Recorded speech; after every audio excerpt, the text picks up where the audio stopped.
नहीं दी कुर्बानी तेरे लिए, इस घर की खुशी के लिए? मेरे कहने पर उसने तुझे सहा है, इतने सालों तक तुझे बर्दाश्त किया, इसे कहते हैं कुर्बानी। तो सब कोई कुर्बानी ले रहे थे और मैं आयशा से प्यार नहीं करता। वो सिर्फ मेरी दोस्त है, मैं प्यार नहीं करता उससे। जब से राघव की शादी हुई आपने भी तो यही कहा है कि वो बिना प्यार के शादी कर रहा है। आपको याद है, आप खुद चाहती थी कि मुझे जिंदगी में एक बार सच्ची मोहब्बत का एहसास हो। आज मेरी सच्ची मोहब्बत मेरे सामने है और आप चाहते हो कि मैं उसे कुर्बान कर दूं? ये जनूनियत है राघव, दिख रहा है तुझे? दो परिवारों को जला के राख कर देगी ये। आयशा पश्मीना बहनें हैं, आयशा पहले बहुत दुखी है कि उसके पापा का अतीत उसके सामने का। तुम छोड़ दो तुझसे, सोचा है? मुझे लगता है ये सब कुछ पश्मीना की वजह नहीं, अगर तुमने आयशा को छोड़ के पश्मीना को चुना ना राघव, तो मुझसे कोई रिश्ता मत रखना। ये अजीब पागलपन है। What is wrong with you? अपने बेटे को अपने प्यार और परिवार के बीच में चुनने को कह रही हो तुम? नहीं, उसे सही गलत के बीच में चुनने को कह रही हूँ। उसे बचपन का एक रिश्ता और ये 2 दिनों के प्यार के बीच में चुनने को कह रही हूँ। और वैसे भी बहुत साल पहले इस घर के एक बेटे ने इस घर की सारी खुशियां छीन ली थी, लेकिन मैंने राघव को सही रास्ते पे चलना सिखाया। बस मैं इतना चाह रही हूँ कि वो उसी रास्ते पे चले।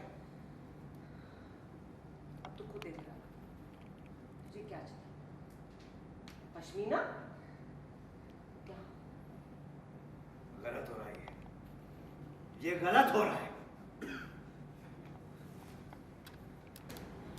मॉम, दादी, आज आप लोगों ने इस परिवार को जितना नुकसान पहुंचाया है ना, आज तक कोई नहीं कर पाया।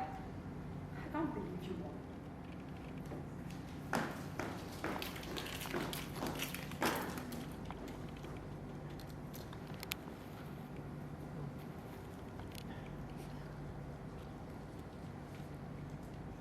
Hello, I'm Vishwapreet Kaur and you're watching me on Mayapuri. Well I think जो मोइना नहीं चाहती थी वही चीज़ें हो रही है, लेकिन फिर भी दादी आपकी साइड है और दोनों भी परिवार को अपने डिसीजन की ओर मोड़ने की कोशिश करें। क्या कुछ स्ट्रगल हो रहा है मोइना को इस वक्त? एक्चुअली क्या है ना, दादी इसलिए मेरे साइड भी हैं क्योंकि अविनाश ने हमारी फैमिली के लिए जो किया है, आयशा को बचपन से मैंने देखा है। मतलब वाकई वो मेरी बेटी की जैसी ही है। मैंने जैसे बोला भी है कि बहू तो नाम की होगी, तो ये तो मैं सोच भी नहीं सकती थी। और राघव को जिस तरह के संस्कार हम दोनों ने दिए हैं, because father was always unavailable because alcoholic है, तो ये तो टोटल अनएक्सपेक्टेड। तो बट कोई नहीं, हमेशा परिवार का पलड़ा भारी होता है और यहाँ भी होगा। राघव की आंखों में आंसू, मतलब उसको इस हालत में देखकर एकदम आशिक के अंदाज में मोइना कितनी फ्रस्ट्रेट हो रही है। बहुत ज़्यादा गुस्सा, इतना मैं चिल्लाई ही नहीं हूँ थ्रू आउट कभी किसी बात पे गुस्सा। क्योंकि क्या होता है ना, एक औरत पहले फादर से एक्सपेक्टेशंस होती हैं, फिर हस्बैंड से होती हैं, वो लास्ट एक्सपेक्टेशन होती है आपका बेटा। तो जब यहाँ भी एक्सपेक्टेशन टूटती है ना, तो उस लेवल आप लेवल देख लो अब, क्योंकि इसके बाद मैं किससे एक्सपेक्ट करूँ। तो बहुत बहुत गुस्सा, मतलब उसके आंसुओं के बावजूद मैं उस पर चिल्लाई हूँ, क्योंकि मेरे लिए तो बहुत ही यकीन ना करने वाली बात है। काफ़ी ड्रामा जो है अपकमिंग एपिसोड्स में देखने को मिलेगा फैंस को, because I think they were waiting for this track कि कब वो प्यार का इजहार हो, परिवार का अपोज होना, और होगा नहीं होगा, काफ़ी कुछ चीज़ें होंगी। हाँ, बहुत अभी आगे भी बहुत ड्रामा है, काफ़ी ड्रामा है एक्चुअली। और मैं उम्मीद करती हूँ आप सब हमारे इस ड्रामा को पसंद करेंगे, क्योंकि बहुत सारे ट्विस्ट हैं और बहुत इंटरेस्टिंग स्टोरी बनती जा रही है। बाकी नो डाउट बहुत बहुत प्यार दे रहे हैं आप सब हमारे शो को, और हमने भी इस शो को कश्मीर में जाके जैसे शूट किया, हमने बहुत एंजॉय किया। मतलब मेरे दिल के बड़ा करीब रहेगा हमेशा ये शो, क्योंकि बहुत अच्छी अच्छी मेमोरीज है। बाकी आप देखते रहिएगा शो पश्मीना।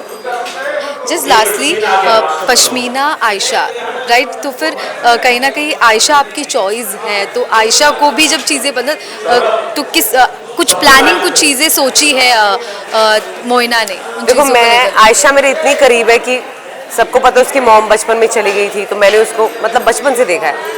उसके लिए तो मैं उसके लिए कुछ भी करूँगी मैं। मतलब अगर मुझे राघव को, अभी भी मैंने वही बोला ना कि मैं डांटना पड़े मैं डांटूंगी। I am always there for Ayesha. Ayesha के साथ मैं हूँ और देखते हैं मैं और आयशा बाजी जीत लेंगे। Done, thank you.